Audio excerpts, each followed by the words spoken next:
A day in my life as a content creator at the age of 18. Kaya naman mapapasabi ka na lang ng ay, go Rebels! For today's video mga day, kay gahapon na din siya nga video for today. Unya, karon pa na-upload kay busy si ate. Unya, si mama na dayon na naglihok diha mga day. Tanawan yung ate mga day kay wa may gibuhat. Automatic na dayon nang magpa-flex na ang mga kauban diha mga day. Ay, sa wala kay baw, kaduha din na nagdungag inyong ati mga day, kay na short ang isa mga day, mo na kinaunhan.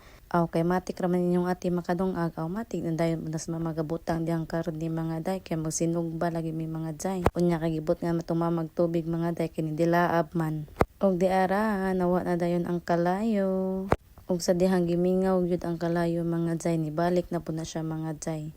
Og sa dihang si mama sad, sige dayon na siya butang og tubig mga day. So wala pag dugay-dugay ato na tayo nang hiwa-hiwa mga day. Bitaw mga day, wala na ako gabidyo hiwa-hiwa ko mga day kay busy ang life. Ug dayon na to na dayon nagibutang ng sinugbang bangos ug iubanan sa Ilogon.